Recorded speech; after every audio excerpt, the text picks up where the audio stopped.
Hello people, so this is a new video again of the Bhopal and Ujjain trip. So this is the video about the Sachi Stupa I visited, and one tip for visiting Sachi Stupa is that we visited on a Monday and early morning. We reached there by 9. I think by 9 or 8 or 9 we reached there, and it was all empty. Just you can see in the video, it's all empty. No one was there. Mostly on Sundays and Saturdays, you cannot even step in. It's so crowded.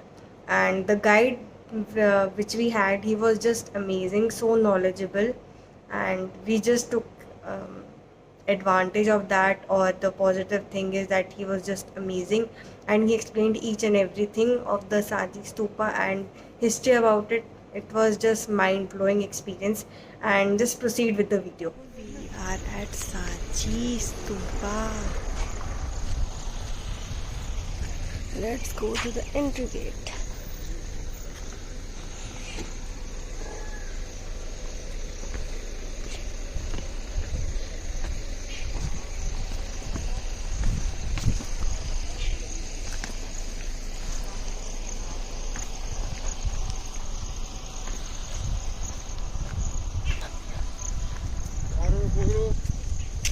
और वो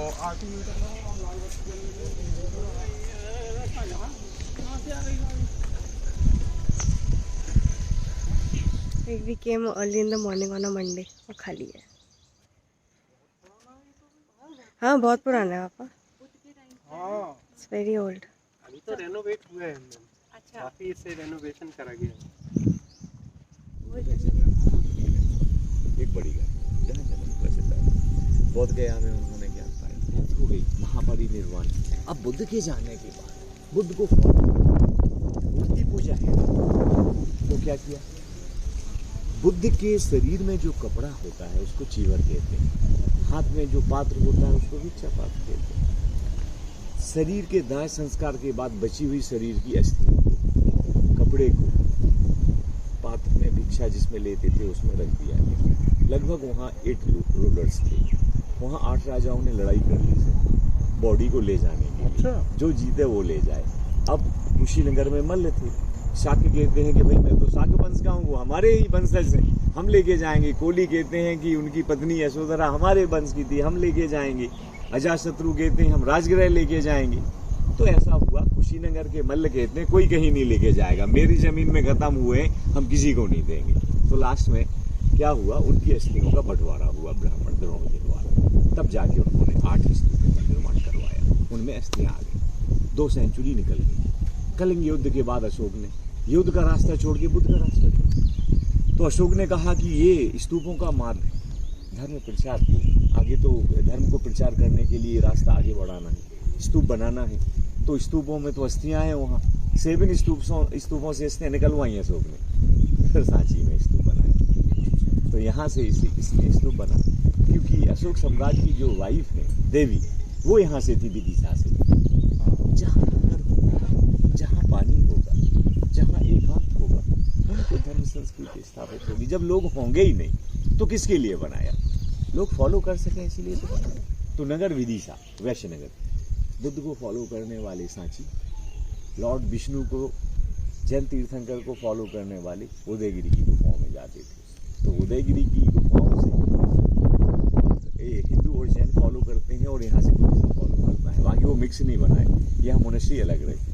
तो कुल मिला के सांची जो है 3rd century BC से स्तूपों के कारण बुद्धिज्म को फॉलो करते रहे लोग स्तूपों से, क्योंकि स्तूपों में उनकी अस्थियां जो है. लेकिन बुद्ध के जीवन की जो घटनाएं हैं, जो उस समय की कथाएं हैं, वो ये जो तोरण द्वार बने हैं इसके ऊपर है. और ये तोरण द्वार अशोक से बाद के बने हुए हैं. गेट कहलाया 1st सेंचुरी BC का. इसके पीछे जो आउटर वॉल बनी हुई है, इस पर जो पूरा प्रॉपर प्लास्टर लगा हुआ था, अम्ब्रेला लगाए गए, छत्र लगाए गए, रेलिंग हर्मिका बनाई गई, ये 2nd सेंचुरी BC की है. ये शुंग पीरियड की. अशोक ने स्तूप बनाया, वो इसके अंदर एक छोटा स्तूप है, वो मौर्यन पीरियड का है.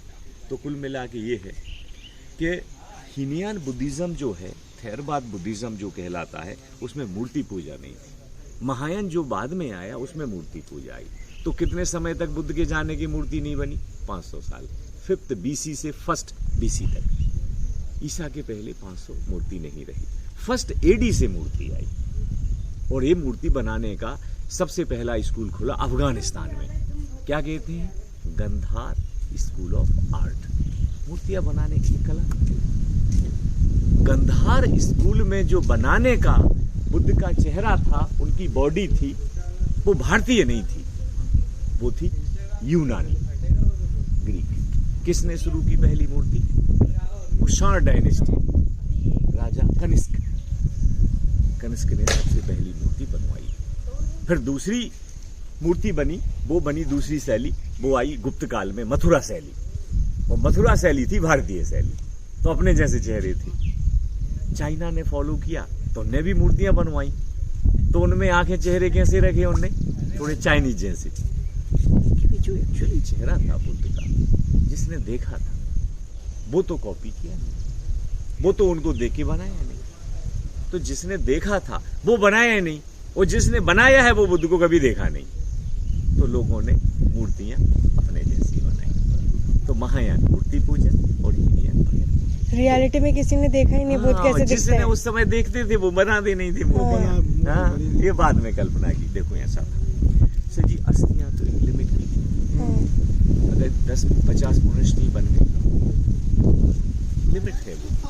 अगर सांची भी स्तूप बन गया तो उज्जैन वाला कैसे फॉलो करेगा यहाँ? उसको तो उज्जैन में ही चाहिए ना कुछ प्रमाण।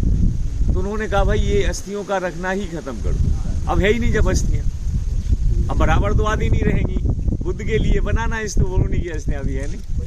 तो उन्होंने कहा चेहरा बनाओ जिसकी लिमिट ही नहीं हो। नगर नगर, गांव गांव, घर घर, कमरे कमरे में मूर्तियां सजा दो। महायान हो गया, मतलब बड़ा रास्ता हो गया। और पहले छोटा रास्ता, हीनयान महायान मतलब बड़ा रास्ता। तो कुल मिला के सांची में दोनों हीनयान और महायान दोनों रास्ते, क्योंकि सांची का समय चला 1500 साल, 300 ईसा के पहले, 1200 ईसा के बाद, 3rd BC से 12 AD तक। फिर क्या हुआ 13 से? धीरे धीरे वीरान हो गया। जब मेंटेन करोगे नहीं, जब संरक्षण मिलेगा नहीं, तो पूरा डिक्लाइन हो गया, जंगल हो गया। फिर इसको एक आर्मी ऑफिसर, एक अंग्रेज कैप्टन टेलर ने सांची रीडिस्कवर किया। आर्मी ऑफिसर टेलर का रीडिस्कवर करने के लिए नहीं आना हुआ, जंगल में शिकार करने आए थे वो। तो उनने देखा कि ये वीराने में ये पड़ा हुआ धरोहर किसका है, किसने बनाया है, किस संस्कृति का है। कौन से सन में आए थे? 1818, 1880 अंग्रेज जो आए थे 1880 में। हाँ, 1880 में रीडिस्कवर किया। जब ये रीडिस्कवर हुआ तो इसके महत्व को जाना। फिर उन्होंने क्या लिखा है, क्या पिक्चर है, किसकी मूर्तियां हैं। तो मूर्तियां देखी तो उनको समझ में आ गया कि भाई पद्मासन मुद्रा में है। पहले सोचा उन्होंने महावीर भी हो सकते, बुद्ध भी हो सकते, क्योंकि वो दोनों मूर्तियों में ज्यादा फर्क नहीं समझ में आता। फर्क करने वाले को ही फर्क दिखता है, आम तरीके से देखो नहीं समझ में आता। तो ऐसी कंडीशन थी, देख रहे बिफोर कंजर्वेशन पूरा वीरान था ना। ये तो जंगल जब था तो किसी भी धरोहर को, हाँ, किसी भी धरोहर को नहीं मेंटेन करना तोड़ने के ही बराबर माना जाता है। सिर्फ 10-20 साल के लिए मैं कोई भी बिल्डिंग में ताला डाल के चले जाओ, पता नहीं चलेगा कब कब टूटता रहेगा। दीवारें, छतें, झाड़, पेड़, लोग, सबके द्वारा, है कि नहीं। तो सांची भी पूरा वीरान था, लेकिन जो जैसा मिला है, सिर्फ साफ सफाई, इसका समय समय पे कंजर्वेशन, समय समय पे केमिकल ट्रीटमेंट, क्योंकि कोई भी फंगस है, कोई भी प्लांट्स, ये चीजें होती तो वो खराब होता, वो ना होना चाहिए। तो ये मेंटेन करना होता है। वो तो सर जी, जब मोनूमेंट बराबर खुलता है तो बराबर मेंटेन होता है, और जहाँ पे लोग नहीं आते जाते हैं वो एक वीराने जैसा ही होता है। तो यहाँ देखिए आप कि 100 BC, 2100 साल, 2021 तो चल ही रहा है, उससे पहले ये गेट बन चुका था, और आज भी है। उस जमाने का समाज क्या था? हाथी उस समय के वाहन होते थे, और गर्ल्स हो या बॉयज, मेल फीमेल, वहां वो दोनों हुआ करते थे राइडर। देख रहे, हाँ। महिला भी हाथी चलाती है और पुरुष भी हाथी चलाते थे। मतलब हाथियों में ओरिजिनल हाथी दांत भी आइवरी के थे। जब हाथी चलता है तो वो सूंड को घुमा लेता है या नीचे को कर लेता है, मतलब वो सारी एक्टिविटीज। और ये बना है नीचे से, देखो सर, हाथियों के ऊपर एक ही पत्थर जमीन। अच्छा, एक ही पत्थर, मोनोलिथिक उस जमाने। और फिर इसमें 3 फिर हॉरिजॉन्टल आ गए। तो एलिफेंट सब इसी में है, एक ही सिंगल उसमें। तो इनमें हम देखने जा रहे हैं कि बुद्ध के चेहरे कहाँ हैं, उनके जीवन की कथाएं हैं। तो बुद्ध के तो सर इसमें अलग अलग सिंबल होंगे पहचानने के। क्या बुद्ध ने जन्म कहाँ लिया? कुशीनगर। लुम्बिनी। हाँ, लुम्बिनी। बोधि वृक्ष पेड़ के नीचे, है ना? वो जो महिला वहां खड़ी हुई है ना पेड़ के अंदर, वो पेड़ को पकड़ के खड़ी, फर्स्ट पैनल के नीचे। दूसरी तरफ देखो ये झाड़ पकड़ लेती है। बुद्ध की मदर को जब मदर हाउस मायके जाते समय जंगल में रुकना पड़ा, उसी समय उनको लेबर पेन होने लगा। तो जैसे वो साल वृक्ष को नहीं पकड़ के खड़ी, ऐसे ही मदर को बेबी पेन होने पे झाड़ पकड़ लेना, सिद्धार्थ का जन्म होना। तो बुद्ध का जन्म साल वृक्ष के नीचे लुम्बिनी में हुआ। कब? 563 बिफोर क्राइस्ट, 2563 वर्ष पहले। तो मैम लुम्बिनी में उनका जन्म हुआ। तो फिर ज्ञान कहाँ हुआ? बोधि ट्री के नीचे, बौद्ध गया में, है ना? जैसे ये बीच बीच में इसमें है, बीच वाली पट्टी में भी ट्री बनाए गए हैं। तो उनका जन्म भी पेड़ के नीचे, ज्ञान भी पेड़ के नीचे। सारनाथ में 5 भिक्षुओं को, 5 उनके जो पहले के साथी थे, बीच रास्ता छोड़ दिया था बुद्ध का उन्होंने। तो ज्ञान पाके उन्हीं 5 को सबसे पहले बुद्ध ने उपदेश दिया। तो कहाँ हुआ वो? Sarnath, deer park. तो क्या कहते हैं सारनाथ को? सारंगनाथ। सारंग मतलब हिरण ही होता है। तो उन्होंने बुद्ध को माना हिरण के देवता, ताकि उन्होंने पार्क बनाया, उनकी रक्षा की।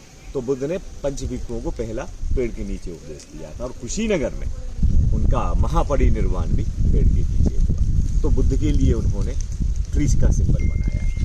Okay. बुद्ध के लिए चक्र का सिंबल बनाया है। कहीं कहीं वो ऊपर भी था, वो आधा टूटा हुआ है। चक्र का सिंबल बनाया था।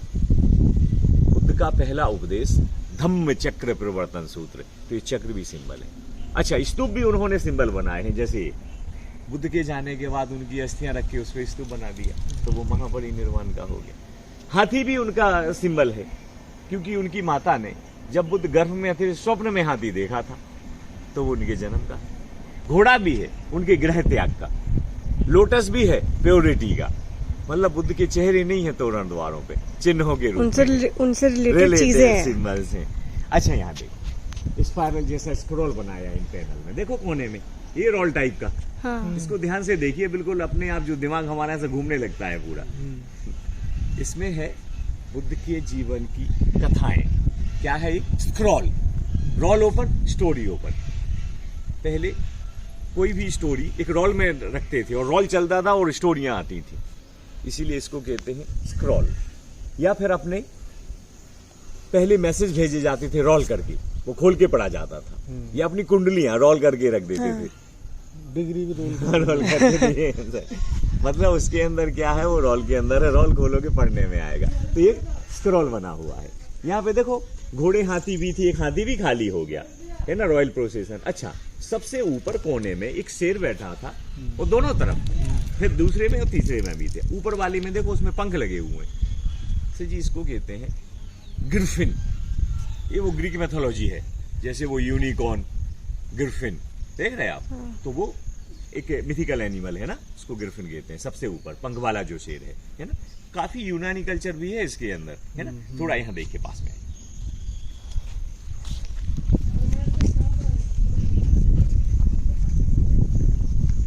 यहाँ देखो बुद्ध के चरण बने हुए हैं, देख रहे हैं? और क्या है उनके पाँव में? चक्र है। अब बुद्ध के चेहरे नहीं, उन्होंने चिन्ह बनाए, उनके पाँव में चक्र है।